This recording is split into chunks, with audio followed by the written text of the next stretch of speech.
Bonsoir, bonjour, ravi de vous retrouver pour les aléas du week-end, les aléas du direct pendant 1 heure. Votre émission de proximité avec au programme ce soir, on va s'intéresser notamment aux futurs étudiants qui vont chercher un boulot, c'est tout ce qu'on leur souhaite, avec la nuit de l'orientation à 7, organisée par la CCI. Le président de la CCI de 7 est avec nous, Monsieur Audy, bonsoir, merci d'être avec nous du côté de 7, de Metz et de Frontignan, président de la Chambre de commerce et d'industrie. Pour cette nuit de l'orientation, ce sera vendredi, mais le 8 février, la semaine prochaine. La fête de la truffe, c'est promis, on vous fait voir les images.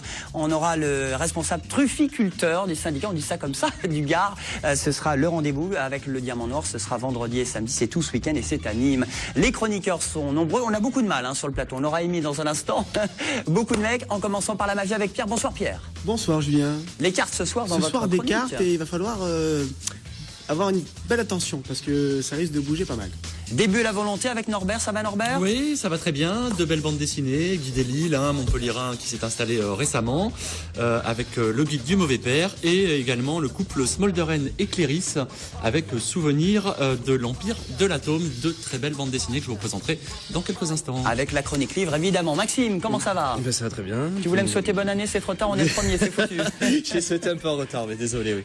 Première chronique pour toi de l'année 2013. Voilà, on démarre bien, on démarre fort avec de très gros artistes allemands qui viennent pour nous faire plaisir ce samedi 2 février à l'Antirouille pour une soirée qui s'appelle Bonheur. Elle porte bien son nom d'ailleurs. Norbert, gros événement la semaine prochaine à Montpellier, vous savez ce que c'est? Gros événement la semaine prochaine. Open Sud de France. Voilà, bravo, et regarde Patrice, ça doit être du tennis, ça, non? C'est notre invité fil rouge. Bonsoir Patrice. Bonsoir. Patrice Dominguez, qui est le directeur du tournoi, nouvelle édition à Montpellier. Alors, c'est la 3e ou 4e? Troisième édition. Les dates, c'est du 4 au 10 février. Et vous êtes notre invité ce soir, avec un CV impressionnant, Patrice, aussi, pour parler de ce rendez-vous. On va en parler, évidemment. Et la semaine prochaine, on sera là-bas, sur place à la Park & Suite Arena pour parler de ce rendez-vous. Organisateur de l'événement, mais aussi champion. Vous avez un CV important. Qu'est-ce qu'on peut dire sur vous? Déjà, chez vous, est-ce que vous avez beaucoup de coupes, beaucoup de trophées, beaucoup de médailles? Non, j'ai tout enlevé des étagères. Ça fait trop longtemps, comme j'ai déménagé. Non, mais... Il n'y avait plus de place? Non, il n'y avait plus de place. On oublie tout ça. On garde que les bons souvenirs. Et il y en a eu de très bons, notamment en Coupe Davis. Et on est un week-end de Coupe Davis. La France joue en Coupe Davis aussi ce week-end contre Israël à Rouen. Donc... voilà, on est derrière cette équipe de France. Je garde une tendresse particulière pour cette équipe aussi parce que j'en ai été le capitaine après. Mais voilà, maintenant je suis du côté de l'autre côté de la loge et du côté des vestiaires, plus côté organisateur, et c'est très bien comme ça. Ouais, capitaine de l'équipe de France en 1990. Oui. Hein? Norbert aussi, vous savez qu'il avait un CV important. Oui, je crois que vous êtes occupé de Henri Lecomte, des stars du tennis français comme ça. De Fabrice Santoro aussi. Voilà, j'ai eu la agent chance, de Fabrice Santoro. Voilà, et j'ai eu la chance de pouvoir continuer et prolonger le plaisir, parce que finalement le tennis c'était toute ma jeunesse, mais c'est toute ma vie. J'écris des livres, voilà, je participe à différentes organisations et j'organise d'autres tournois que l'Open Sud de France, notamment un tournoi féminin à Biarritz. Donc Biarritz, le tournoi de Moselle, le tournoi d'Anvers, il y avait Lyon. Oui, non, voilà. Ouais, Monsieur 100 000 volts, c'est son surnom. Hein. Il en reste quelques-uns. Voilà, on avait peut-être un 0, mais toujours à fond, quoi, Patrice. Numéro 1 français en 1976, numéro 1 français du tennis en 1979. Roland Garros, Open d'Australie, 8e de finale. C'était quand? Oh, c'était dans les années 70. J'ai arrêté. Voilà, le passage de témoin s'est fait avec Yannick Noah, la génération qui ensuite a gagné la Coupe Davis. Mais je les ai retrouvés en tant que capitaine de l'équipe de France. Donc c'était une belle reconversion pour moi, et en les guidant et en leur permettant de devenir ce qu'ils sont devenus à un certain moment de leur carrière. C'est toujours bien de passer de l'autre côté, de continuer à vivre l'histoire du tennis sur le court et d'en faire profiter certains. Puis après, j'ai été directeur technique de la fédération, donc j'ai eu la chance de pouvoir former la génération qui joue aujourd'hui en équipe de France, les Tsonga, les Monfils. Patrice, sur votre CV, parce que vous avez tout fait. Vous avez joué, vous organisez des tournois, vous avez été DTN. Il y a deux métiers que j'ai pas fait. C'est photographe et arbitre. Ah bah voilà, bah, qui sait? Mais peut-être, arbitre, je pourrais encore peut-être être juge de ligne. Photographe, non. Ramasseur de balles, Patrice? Ah oui, j'ai commencé comme ça. voilà. Tous les joueurs de tennis commencent comme ça, toutes les joueuses. Bah, c'est le rêve absolu. On est là, on passe la serviette, on envoie la balle, on se fait engueuler, on se fait faire les gros yeux et tout ça, mais on en rêve. Le soir, on rêve d'avoir côtoyé, d'être à 1 mètre au changement de côté, de porter la serviette, de donner de l'eau, de se faire engueuler un petit peu, mais c'est pour la bonne cause. Et je pense qu'être ramasseur de balles à Roland-Garros, c'est un truc inoubliable, quoi. On rentre avec des rêves plein les yeux, on accroche les photos, les posters. Maintenant, avec les smartphones et tout ça, on peut prendre des photos indiscrètes de tous les joueurs, de toutes les joueuses. Et il y en a qui vont rêver à ramasseurs l'Open de balles. Sud de France, parce Oui. qu'il y en a qui vont faire ramasseur de balles On en a aussi. 50 qui viennent de partout, dans la Ligue, de l'Hérault, du Gard, de Lozère, de l'Aude. Et c'est une semaine formidable. Et j'en profite pour remercier tous les bénévoles, parce qu'on en a quand même plus de 300 amateurs de tennis qui aident à l'organisation du tournoi, comme chauffeur, comme placier, comme ramasseur de balles, comme juge de ligne. Et ça, c'est formidable. Maxime, tu veux ramasser les balles, tu veux courir? Je sais pas, le sport, ça fait 2. Toi, tu veux mixer, toi, Moi, plutôt. je préfère mixer, oui. Tu préfères mettre... Mais c'est bien, hein, de mixer. Entre les matchs, on a un DJ. Hein. C'est vrai? Ouais. Ah, ça peut être intéressant, ça, oui. Bah, C'est qui, ce DJ? Alors, je ne connais pas son nom, malheureusement.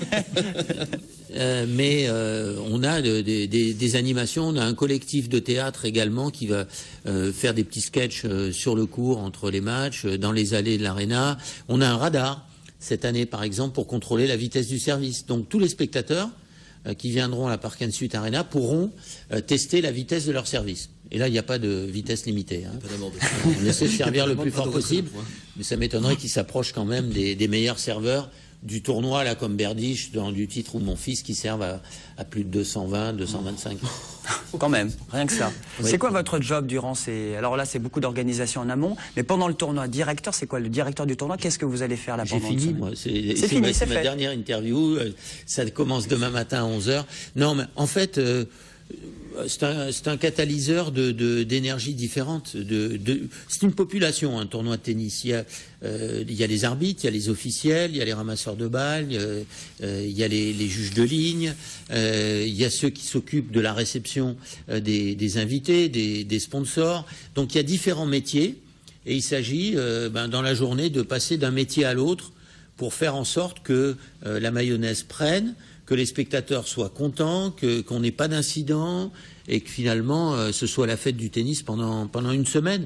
Il y a une routine qui s'installe. Ce soir, à telle heure, on va tirer le tableau des qualifications. Demain à midi, on va tirer au sort le tableau final. Puis dimanche, le tableau du double. Et puis à partir de lundi, les grands joueurs vont entrer en lice, avec notamment Richard Gasquet qui porte les espoirs de la région. Et on espère bien qu'il va bien inaugurer sa place dans le top 10 mondial. Et voilà, d'aller jusqu'au bout de la semaine sans incident majeur, sur le court essentiellement, parce que c'est surtout pendant la semaine du tournoi la partie sportive qui m'incombe. Là, je délaisse un petit peu et je délègue à toute l'équipe qui m'entoure tous les problèmes de logistique pour me concentrer sur la programmation des joueurs, le bien-être des joueurs et l'optimisation de leur performance. Alors, qui c'est qui va commenter? Parce que vous commentez aussi la reconversion dans les années 80, vous commentez pour RMC, BFM, France Télévisions, vous avez bossé pour Canal. Là, pas de commentaires sportifs pendant une semaine pour les médias? Il y aura le Moscato Show dans la semaine, une fois. Évidemment, bon, il y aura des différentes interventions, et avec vous, notamment tous les soirs. Sur Télé Sud, dans les aléas du direct. Télé Sud, sur le podium au village tous les soirs. Donc, on n'est pas loin du catering, non? Oui, Oui, vous êtes tout super. près. Vous êtes tout près du bar. Pour la technique, tu sais, près du bar, super. Et voilà, non, j'ai pas de commentaires parce que c'est une chaîne sur laquelle je n'officie pas, qui retransmet 40 heures de télévision en direct quand même sur les antennes du groupe Canal+, avec tout ce qui va se passer pendant la semaine, parce que cette semaine, il y a du foot avec France-Allemagne, il y a 2 matchs de rugby, internationaux, donc il y a vraiment beaucoup de choses, mais voilà, le tennis a toute sa place à Montpellier maintenant. Est-ce que Sandrine Dominguez, votre épouse, sera là? Bien sûr. 26 ans de mariage, s'il vous plaît, depuis hier. Oui. Ben, il me l'a dit tout à l'heure, mais bon, voilà. Mais oui, je vous avais pas invité à la fête. Léo et Léa, 2 enfants aussi. Oui, ils sont là. Il y en a, Léa travaille, elle est photographe et elle travaille auprès de moi, donc voilà, depuis des années. Voilà. Reste avec nous, Patrice. On enchaîne avec la chronique tout de suite, la chronique livre avec Norbert.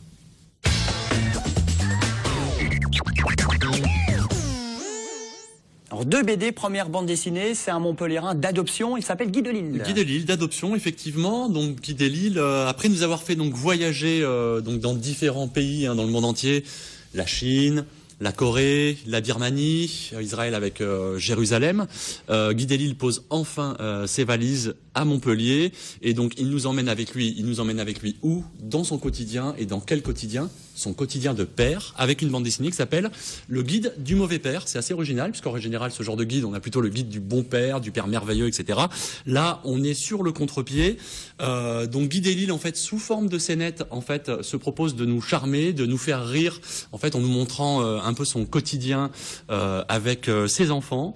Mais il sait également nous faire réfléchir, puisqu'en fait, il y a un peu 2 parties dans cette bande dessinée. Une première partie un peu légère, avec des histoires de petites souris qui vient chercher la dent sous l'oreiller, et une deuxième partie où l'humour est un petit peu plus grinçant. Je pense qu'il est là pour nous faire réfléchir un petit peu, avec parfois les parents sont un peu cruels avec leurs enfants, des jeux, on mime, on rit, on fait peur aux enfants, et on se retrouve parfois dans des situations un petit peu délicates.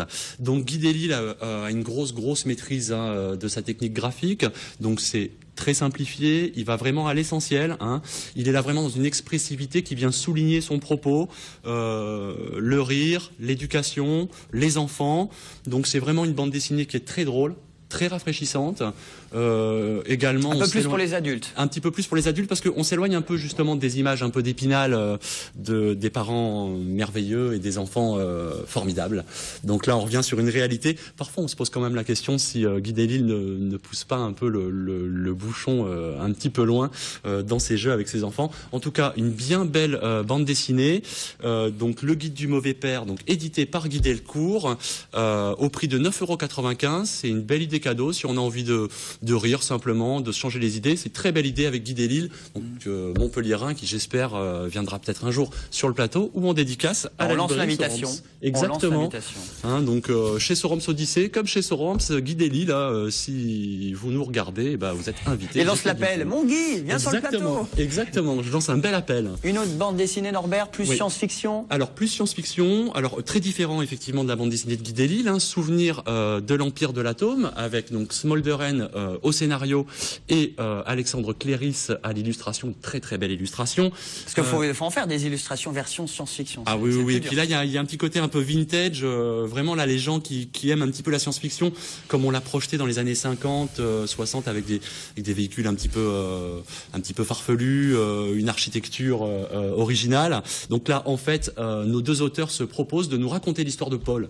Paul n'est pas un homme comme tout le monde, en fait. Paul a un secret. Son secret, c'est que depuis son enfance, il est en lien télépathique avec un homme du futur, un futur très lointain, un héros qui gagne des batailles intersidérales et qui est donc à la tête de cet empire de l'atome. Oui, j'aime beaucoup parce qu'en fait... c'est un coup de cœur aussi. C'est un gros coup de cœur. Scénaristiquement parlant, c'est très bien fait. Paul, en fait, va être approché par un homme un peu mystérieux, richissime, qui va essayer de profiter des connaissances de Paul. Donc voilà, donc Alexandre Smolderen mélange les genres, la comédie, la science-fiction, l'aventure, avec un découpage scénaristique très bon, beaucoup de flashbacks, beaucoup de voyages dans le temps. On n'est jamais perdu. La grande qualité de cet album, c'est qu'on ne sait jamais à quoi s'attendre, et l'illustration est de toute beauté, une belle mise en couleur. Voilà, donc Souvenir de l'Empire de l'Atome, chez Dargaud, à 19,99 €, bien entendu. 19,99 €, prix psychologique. C'est un très beau. Ne pas dire 20 €, ils sont bons. Psychologique, c'est un très beau livre, un très bel objet, une belle réussite. Patrice, votre BD, vous lisez des BD, vous aimez la bande dessinée? Tintin? Moi, je relis Tintin de temps en temps. Mais je suis resté très enfant sur le sujet.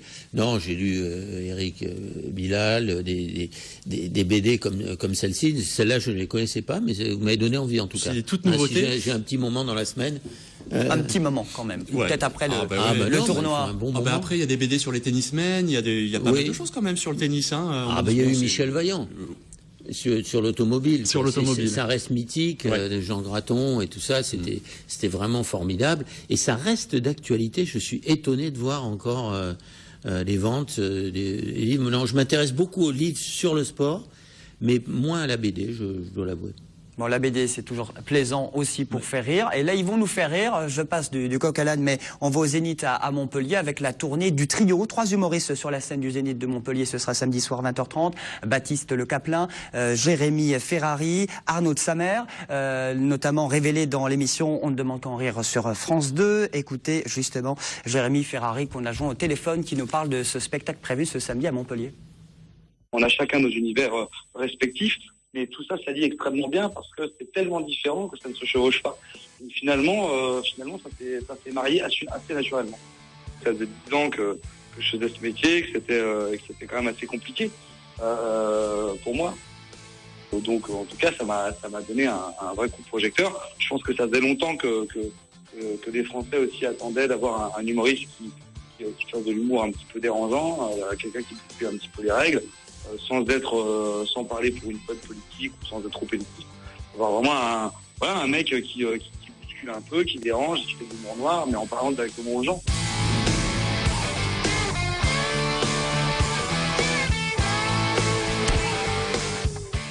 La tournée du trio, il reste encore de la place au Zénith de Montpellier ce samedi à 20h30. Chronique musique, c'est maintenant.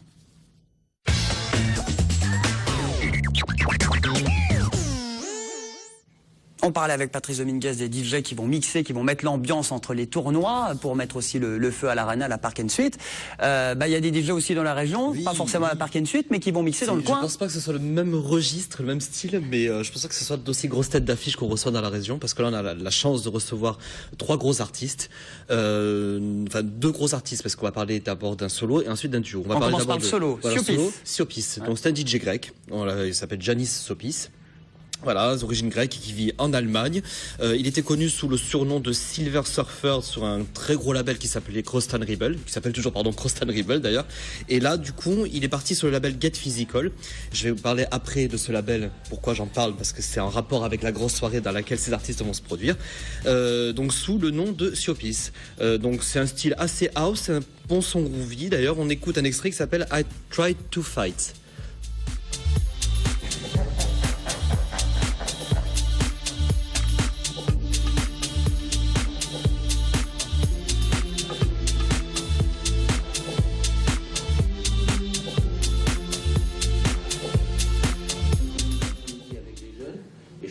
Il va mettre du gaz, comme on dit.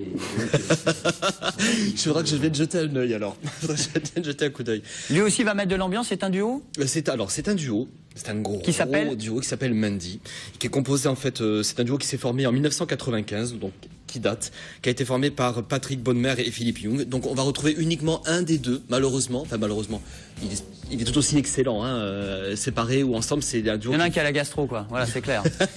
Je sais pas, j'ai pas demandé pourquoi. Tu n'as pas de chronique potin. Donc on va retrouver un de ce fameux duo. Donc c'est un son électro house progressif. On en écoute un extrait. Yeah.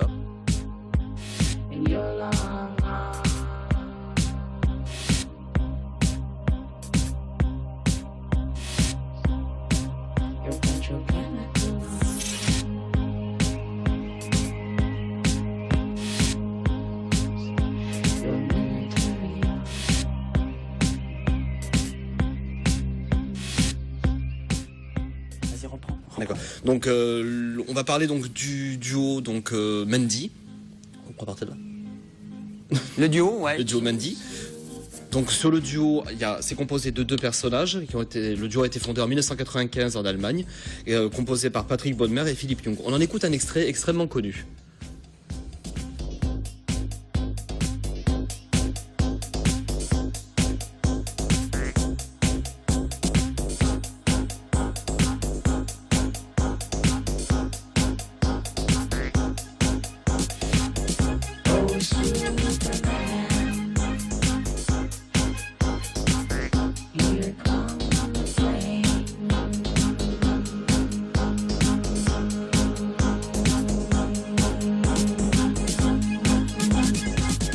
Donc là, on va retrouver en fait ce gros duo dans une grosse soirée qui aura lieu à l'Antirouille ce samedi 2 février, qui s'appelle la soirée Bonheur, qui porte bien son nom.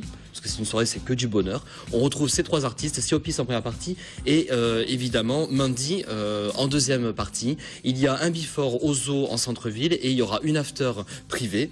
Je ne divulguerai pas le nom. Si vous voulez savoir où c'est que ça se passe, il faudra venir à la soirée à l'Antirouille. Ah, je crois que t'allais dire, demandez-moi un ami sur Facebook. Non, non. Je vous donnerai toutes les infos. Voilà. Merci beaucoup Maxime. Avec plaisir. Tu restes avec nous. La suite des aléas du direct, on ira notamment à la Chambre de commerce d'industrie et la fête de la truffe anime. À tout de suite.